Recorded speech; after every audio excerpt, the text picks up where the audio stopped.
Muy buenas tardes, me encuentro aquí con el historiador de la Universidad Nacional, Agustín Herrera. Agustín, buenas tardes. Muy buenas tardes, Camilo, ¿cómo está usted? Bien, muchísimas gracias. Veníamos a tocar el tema de Chernobyl, la catástrofe que pasó en el 85. Quería comenzar pues con la pregunta, digamos, clave, que es ¿qué cambios a nivel social generó este accidente? ¿Qué cambios a nivel social? Muy bien. Uno de los cambios sociales en la Unión Soviética fue que agudizó la crisis por la cual por la cual atravesaba en ese momento. ¿Sí?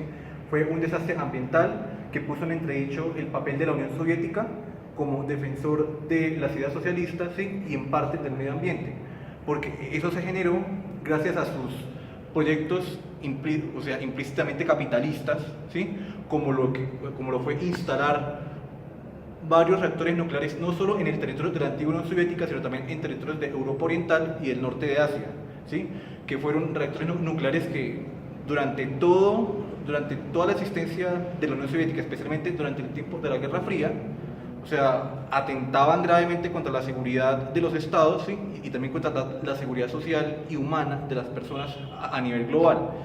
Entonces, cuando se dio este desastre, quedó en entredicho el papel de la Unión Soviética como defensor, defensor de estos derechos, y más, ¿por qué? Porque en un principio la Unión Soviética intentó ocultar su responsabilidad, haciendo ver como un neto accidente, cuando realmente ocurrió fue por negligencia de sus funcionarios en la planta nuclear Vladimir Ilich Lenin. ¿Cuál fue el dictamen de la Unión Soviética frente al hecho sucedido? Frente al hecho sucedido fue que el 26 de abril de 1986, en territorios de la actual Ucrania, lo que ocurrió fue un accidente. No obstante, es bien sabido que esto realmente ocurrió fue porque se le subió súbitamente la energía al reactor número 4, lo cual no se calculó, o sea, no se le practicaron los cálculos debidos, ¿sí? Por lo cual fue un hecho de negligencia y también de operaciones no planificadas correctamente. En este caso, el dictamen realmente no obedece a la realidad, porque un accidente realmente se puede evitar, ¿sí? Pero fue que aquí hubo una mayor implicación de los funcionarios soviéticos. ¿Por qué se tuvo que esperar hasta el año 2000 para que el Comité Científico Ruso explicara las causas de este accidente? Se tuvo que esperar hasta el año 2000 por razón de que la Unión Soviética en sus últimos años dilató las investigaciones, ¿sí?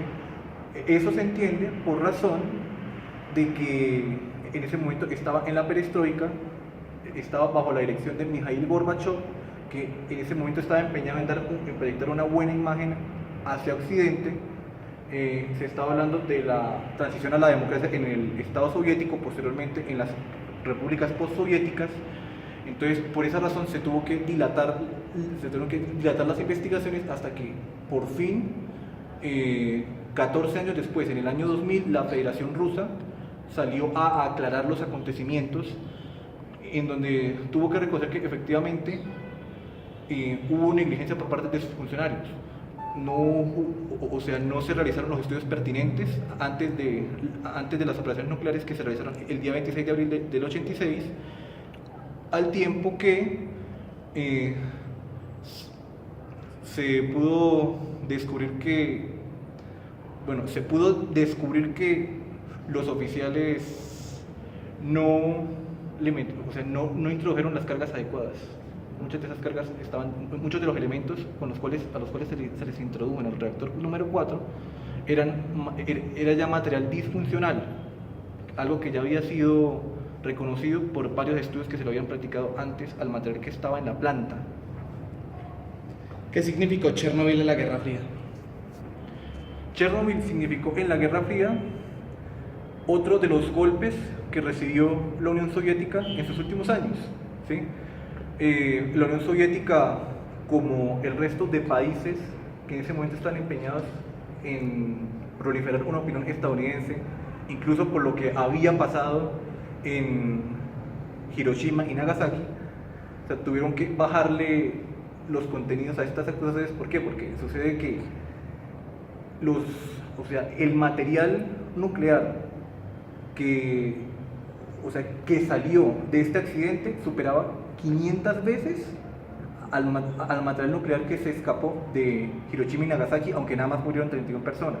Por ende, esto contribuyó a uno de los golpes más significativos que recibió la Unión Soviética en sus últimos años, ya cuando el Estado soviético estaba débil internacionalmente, ya cuando su posición estaba eclipsada ante la opinión internacional, y pues efectivamente, o sea, esto catapultó la imagen de la Unión, bueno, sepultó la imagen de la Unión Soviética. Si no hubiese sucedido ese accidente, ¿cuál cree usted que hubiese sido el futuro de Chernobyl y el de la planta? De no haber ocurrido ese accidente, hoy habría un gran lío jurídico con respecto a la planta. La planta hubiera seguido funcionando o los soviéticos la habrían desmantelado antes de la disolución de la Unión Soviética. Teniendo en cuenta el papel que juega la Rusia de Vladimir Putin hoy en día, habría que pensar, ¿Rusia hubiera entregado de buena voluntad esa planta? Yo no lo creo. Yo creo que Rusia hubiera buscado la manera de continuar los proyectos soviéticos, incluyendo el de esa planta, Vladimir Ilich Lenin, uno para poder seguir interviniendo en los asuntos de Ucrania, cosa que hoy en día tiene muy difícil. Dos, ¿por qué? Porque eso le hubiera servido para seguir enriqueciendo su carrera nuclear y tenerla hoy en día al mismo nivel de Estados Unidos, ¿sí? O incluso superior, porque tendría también hoy el control de las plantas nucleares soviéticas. Eso es lo que yo analizo de lo que estaría pasando hoy en día.